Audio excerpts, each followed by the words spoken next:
Assalamualaikum warahmatullahi wabarakatuh. Selamat pagi ya. Nah, di pagi hari ini saya sedang ingin membahas begitu ya, mengenai amalan yang lumayan banyak ditanyakan oleh beberapa orang begitu mengenai zikir Sulaiman. Zikir Sulaiman ini apa, Uma? Apakah zikir yang dilakukan Nabi Sulaiman atau apa begitu? Nah, di sini akan saya jawab ya. Tetapi sebelum itu, bagi Anda misalkan yang punya permasalahan atau apa, ingin sharing supaya kita bisa mengambil pelajaran bersama, silahkan Anda bisa tulis di kolom komentar atau Anda klik link yang ada di bio ya. Assalamualaikum. Waalaikumsalam Ibu Ika. Selamat pagi, semoga diberikan kebaikan, semoga diberikan kemudahan rezeki dan kelancaran rezeki. Oke, untuk metode zikir Sulaiman ini bisa Anda lakukan di rumah, begitu ya. Bisa Anda laksanakan di rumah. Yang terpenting apa? Yang terpenting keadaan energi dalam diri Anda ini benar-benar stabil. Anda tidak dalam kondisi yang sedang panik. Anda tidak dalam kondisi yang kacau, begitu ya. Anda tidak dalam kondisi yang sedang terburu-buru. Memang butuh ketenangan batin. Ini saya sarankan Anda lakukan di saat tengah malam, begitu, setelah sholat tahajud, setelah Anda meluapkan perasaan Anda kepada Allah, setelah curhat kepada Allah. Zikir ini sangat bagus sekali jika Anda memang ingin memperbaiki kualitas rezeki Anda, kemudian memperbaiki karir Anda. Insya Allah ini sangat bermanfaat sekali. Oke, yang pertama itu Anda bisa, ini nanti saksikan juga di YouTube saya mengenai siaran ulangnya akan saya upload begitu ya di @umainaofficial. Nah, zikir ini menggunakan metode khusus. Nah, metode khusus ini dilakukan itu dengan tasbih Sulaiman. Tasbih Sulaiman ini memang sudah dipikirkan khusus ya. Nah, di sini Anda bisa melakukan zikir seperti biasa. Yang pertama itu adalah seperti biasa kita meminta ampun dulu kepada Allah. Tapi sebelumnya kita kalau mau berzikir, mau apapun ya, sholat ataupun apapun, Anda usahakan supaya mengucapkan ta'awudz. A'udzu billahi minasyaitonir rajim. Nah, ini adalah untuk menghindarkan gangguan-gangguan jin untuk mengganggu kita dalam ibadah, supaya kita ini lebih istiqomah, lebih tenang, lebih mudah dalam beribadah juga. Fokus gitulah, memusatkan pikiran terhadap apa yang kita lakukan. Itu adalah modal utama ketika menjalankan amalan. Nah, setelah itu, setelah ta'awudz, Anda bisa melakukan bismillah sebanyak 7 kali. Bismillahirrahmanirrahim. Bismillahirrahmanirrahim. Bismillahirrahmanirrahim. Bismillahirrahmanirrahim.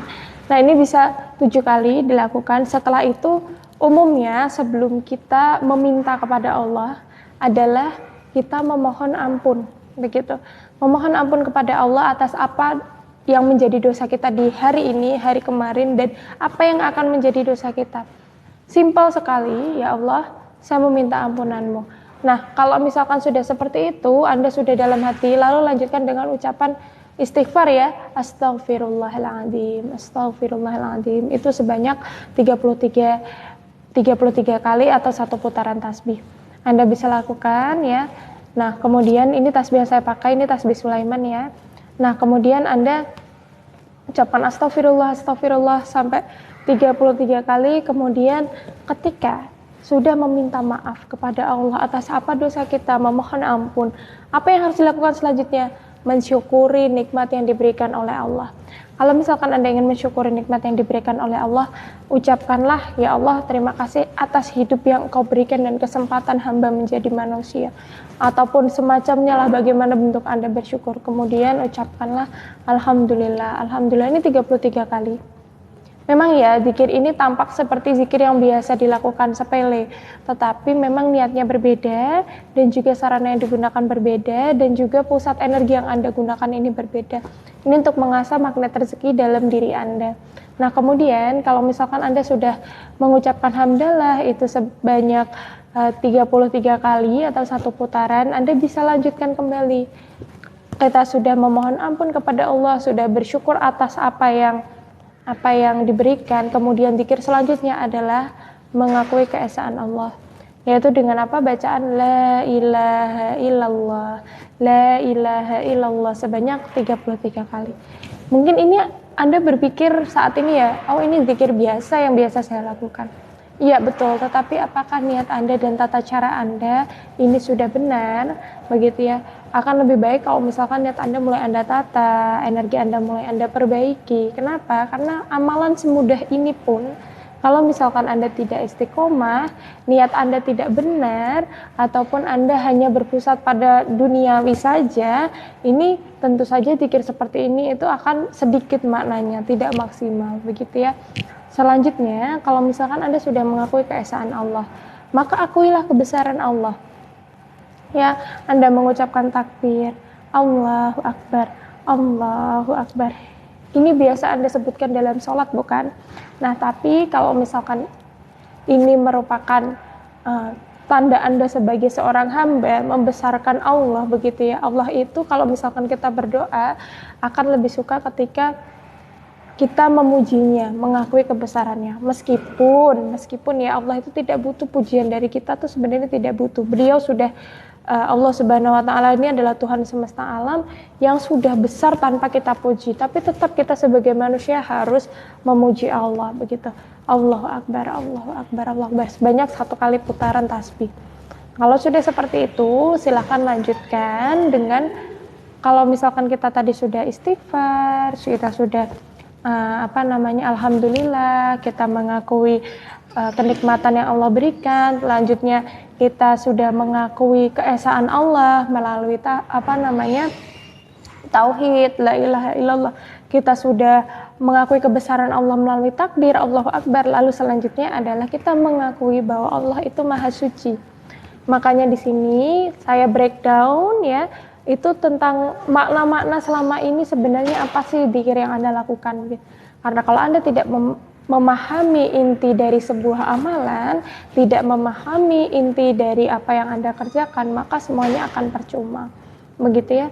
Kemudian Anda ucapkan di sini untuk memuji Allah, bahwa Allah itu maha suci, maka bacalah subhanallah 1 kali putaran tasbih. Ada bacaan pujian untuk Allah subhanallah yang lebih lengkap, dan ini meskipun kecil, ringkas, kalau Anda amalkan setiap hari, ini pahalanya sangat berat sekali. Apa itu? Yaitu subhanallah wa bihamdihi, subhanallahil azim, subhanallah wa bihamdihi, subhanallahil azim. Ini harus diulang-ulang. Karena apa? Ini adalah satu kalimat yang singkat sebenarnya, subhanallah wa bihamdihi, subhanallahil azim. Tetapi ini pahalanya sangat berat sekali. Dan ini sangat, energi Anda itu terbooster ketika Anda membaca ini tasbih ini ya, subhanallah bihamdihi, subhanallahil azim. Ketika Anda membaca itu akan lebih terbooster energi Anda. Nah, kemudian apalagi sih ketika saya sudah merasa bahwa saya sudah buntu, bahwa saya sudah dalam keadaan yang sungguh-sungguh tidak memungkinkan untuk berakal sehat. Ketika saya sudah dalam stres yang sangat besar, maka 1 kali putaran tasbih Anda bisa lakukan zikir hasbunallah wa ni'mal wakil, ni'mal maula wa ni'man nasir. Sesungguhnya itu Allah adalah maha penolong ya, dan maha pemberi petunjuk. Anda lakukan itu zikir itu hasbunallah wa ni'mal wakil, hanya kepada Allah lah aku meminta pertolongan. Begitu ya, itu adalah bentuk Anda meminta pertolongan kepada Allah. Ibu Kiki Amalia Izzati, Assalamualaikum Uma. Waalaikumsalam Ibu. Ada yang ingin ditanyakan atau mungkin ada yang ingin dibagikan, begitu mari kita bahas bersama ya. Oh iya, ini mohon maaf ya suara saya kalau misalkan memang agak kecil gitu ya, karena posisi alhamdulillah saya diberikan waktu istirahat Allah lebih gitu ya, karena saya sedang tidak enak badan. Tapi semoga dalam mengisi kekosongan saya, karena saya juga mengurangi kegiatan saya bisa tetap berbagi kepada sahabat-sahabat saya. Jadi silakan kalau misalkan ada yang mau ditanyakan atau ada yang mau di-sharing atau pengalaman yang ingin dibagikan agar bisa mendapatkan berbagi pelajaran kepada orang lain. Ya tentu, kenapa kok tidak ya, itu sumber pahala kita juga berbagi pelajaran kepada orang lain. Silakan nanti Anda tulis ya di kolom komentar. Kalau misalkan sekiranya ini masalah yang sangat berat dan tidak bisa dibagikan ke khalayak umum, silakan Anda bisa langsung saja ke link yang ada di bio. Oh ya, kemudian di sini ya, Uma, saya sudah menjalankan banyak sekali amalan. Puasa sudah, tahajud sudah, sholat hajat sudah. Tapi saya hampir putus asa karena tidak ada satupun doa saya yang diijabah oleh Allah. Oke, ini banyak sekali yang bertanya seperti itu gitu. Kenapa sih kok saya sudah menjalankan banyak amalan, surat Al-Waqiah sudah, semua sudah, kok tidak jalan? Yang pertama ya, sudah Anda niatkankah dari awal istiqomah? Istiqomah itu bukan hanya dilaksanakan ketika kita menjalankan amalan tersebut, tapi juga sebelumnya gitu. Ini termasuk klien-klien saya, ketika mereka konsultasi, mereka, oh ya Uma saya mohon bimbingannya, mengikuti sesi bimbingan dari saya langsung menggunakan sarana yang memang dikhususkan untuk mereka. Nah ini mereka sudah saya minta keistiqomahannya, tolong ya Bapak Ibu, saya minta doa restunya untuk membimbing, mohon diistiqomahkan. Karena apa? Niat istiqomah ini tidak boleh seperti coba-coba. Kadang kan saya sudah mencoba istiqomah, padahal kita tidak boleh namanya mencoba istiqomah, tapi istiqomah itu harus diwajibkan sebelum melakukan amalan. Nah sudah adakah seperti itu? Kemudian sudah minta izinkah kepada minta izin kepada yang memberikan amalan, mungkin guru Anda mengikuti pengajian. Nah, kalau misalkan Anda ingin mengikuti suatu amalan, maka izinlah begitu. Nemu di TikTok, nemu di Instagram, di YouTube, maka izinlah, minimal ucapanlah qabil tuh. Kenapa seperti itu? Itu adalah bakti Anda, bahwa Anda itu, oh ya saya mengamalkan ini berkat perantara beliau dan semoga menjadi pahala jariah. Itu adalah etika dasar ya ketika kita menjalankan amalan. Begitupun di internet dan sebagainya. Nah, kemudian selain itu juga kalau misalkan Anda ini ingin melakukan amalan, dari situ yang perlu dipikirkan itu apa sih? Kalau kita pengen ya amalan untuk melancarkan rezeki, tapi justru ketika kita fokusnya kepada rezeki itu datang kepada saya berharap sangat besar, ini maka jadi penghambat. Kenapa?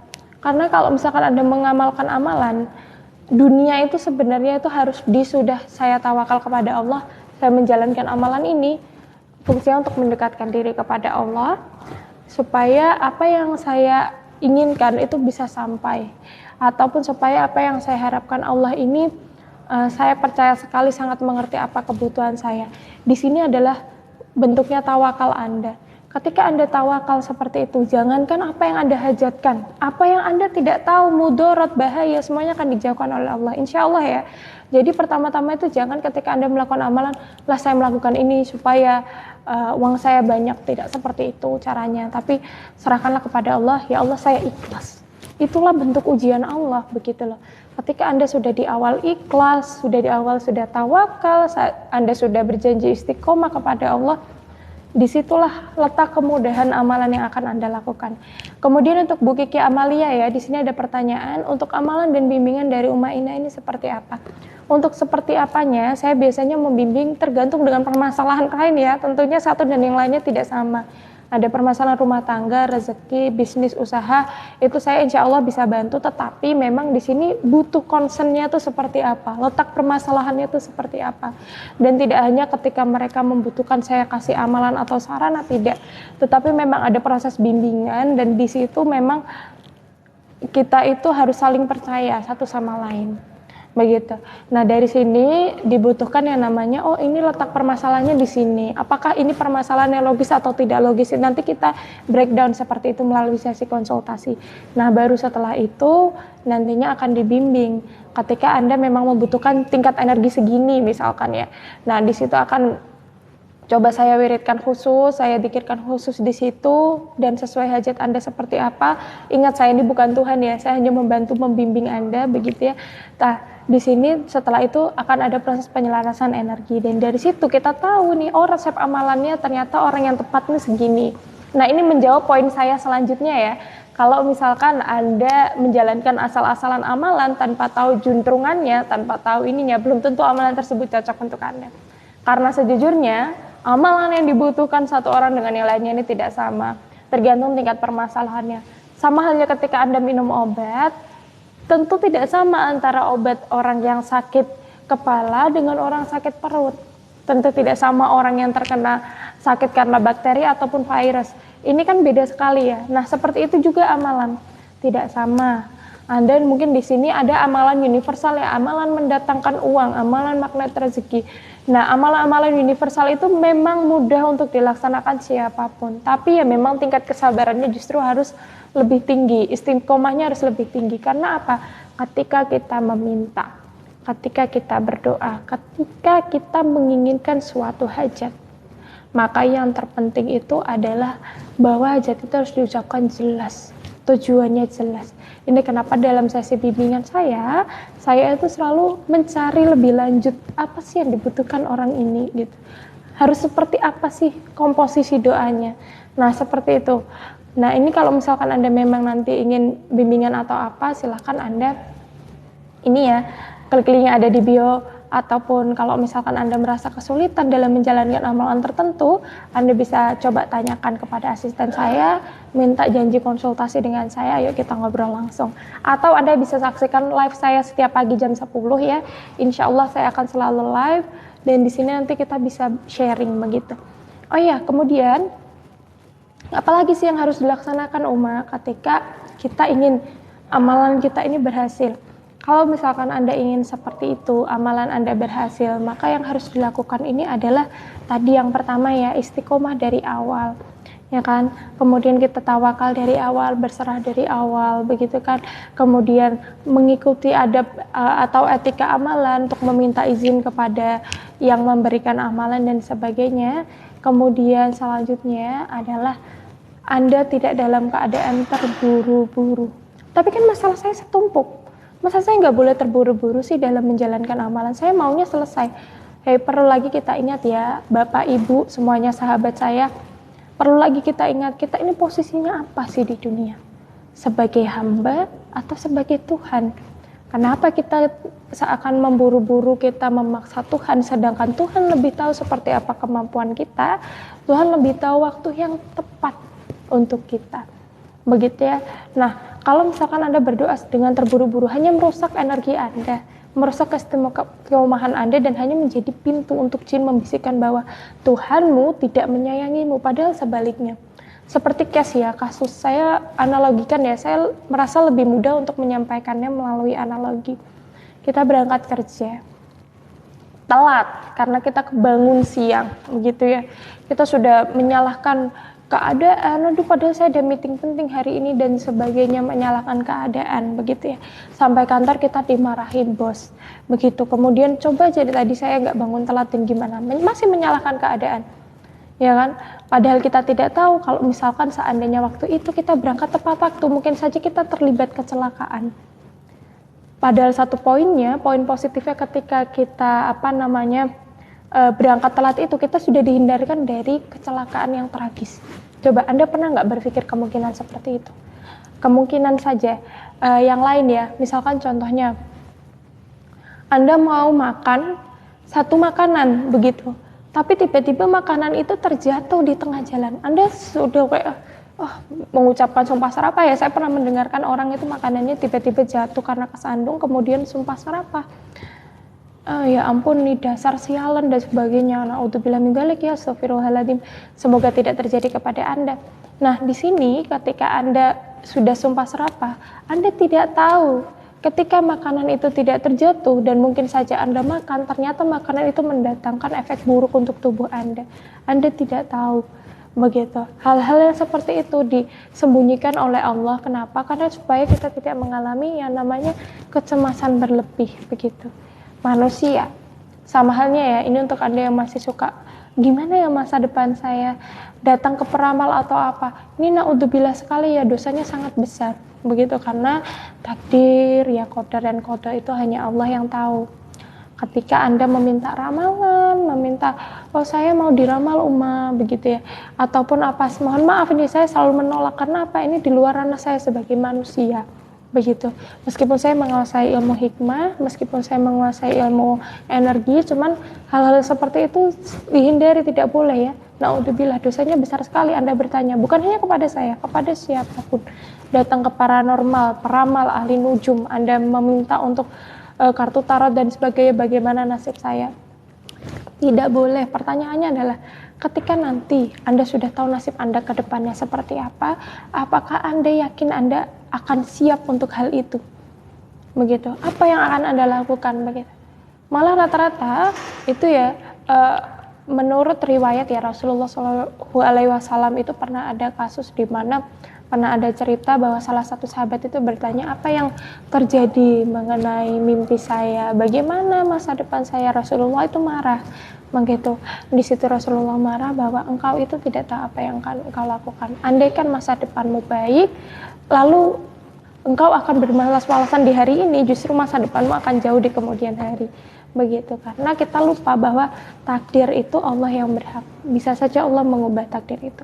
Apakah takdir ini sudah ditentukan? Jelas sudah ditentukan. Mati, hidup, kekayaan dan sebagainya itu sudah ditentukan. Tapi apakah bisa mengubah takdir? Ada melalui doa.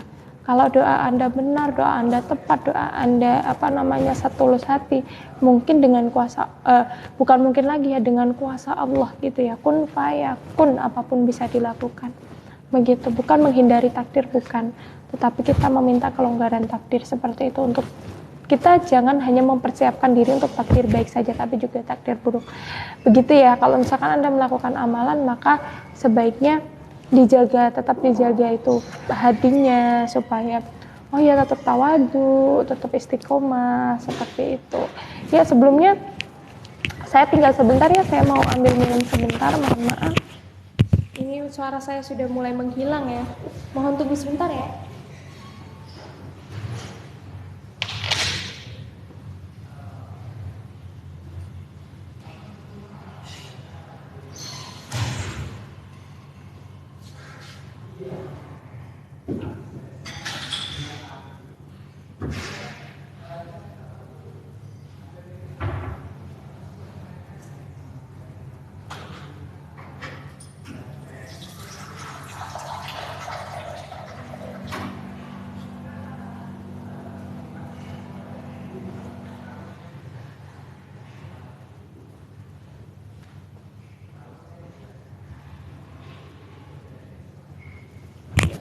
Terima kasih sudah menunggu.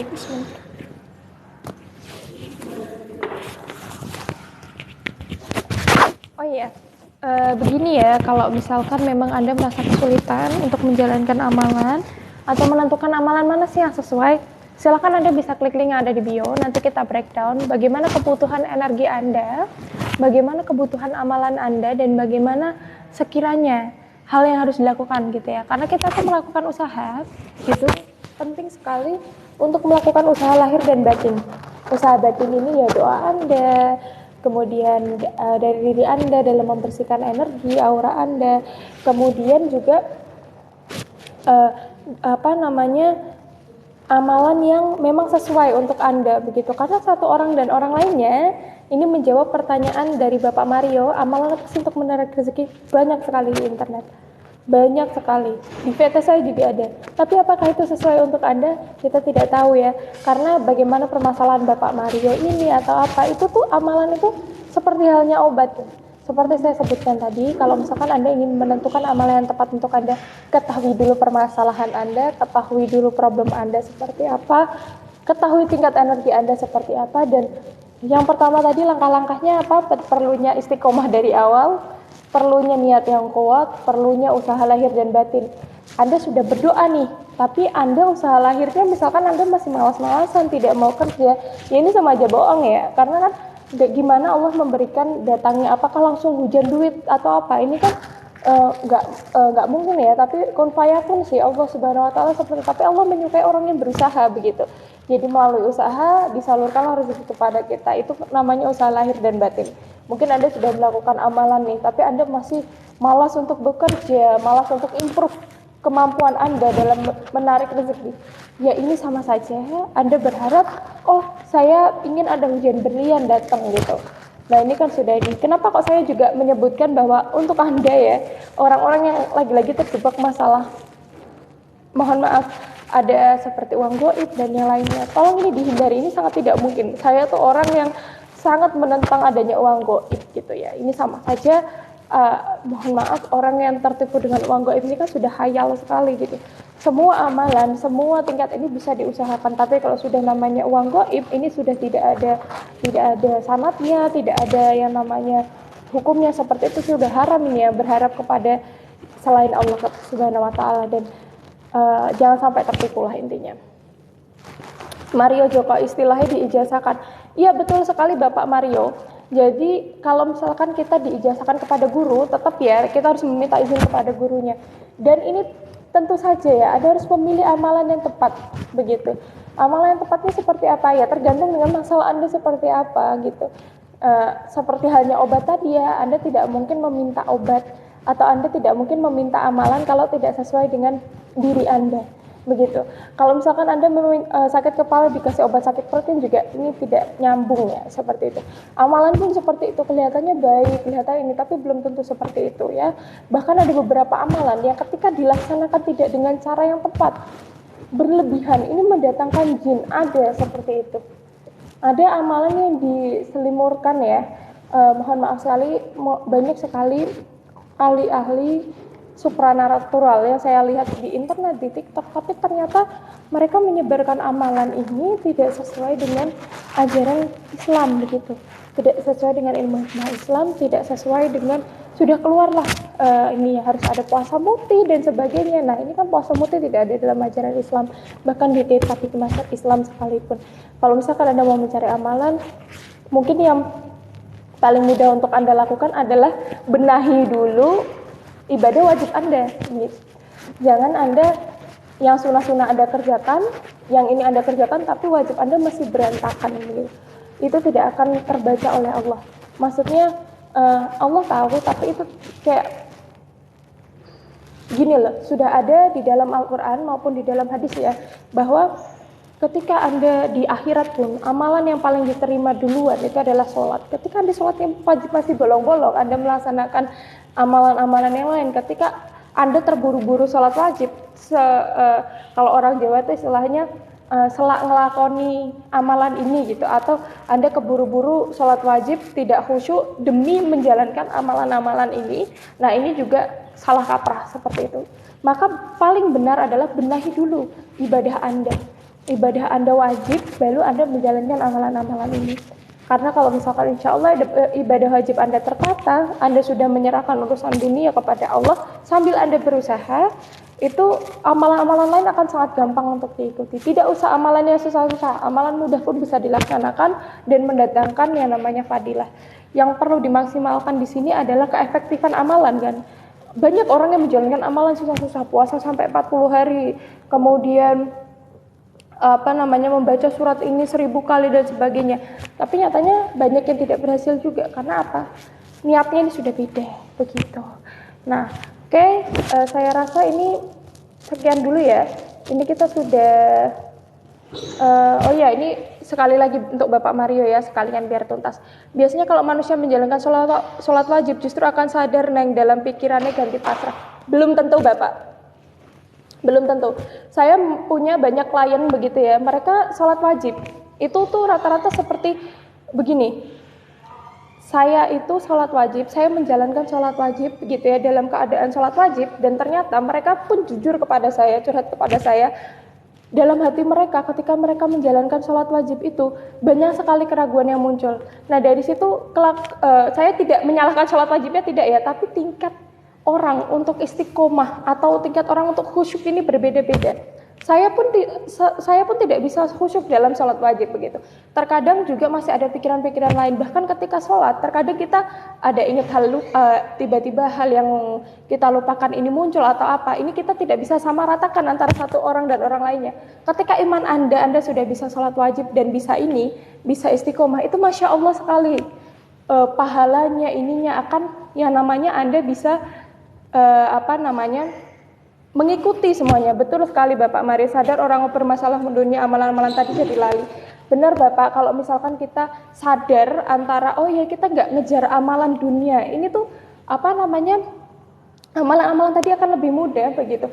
Dan amalan-amalan itu hanya bentuk cinta kita kepada Allah begitu. Ketika Anda sudah menyampaikan khusyuk yang sangat tinggi lah, ini sangat bagus sekali ya untuk siapapun begitu.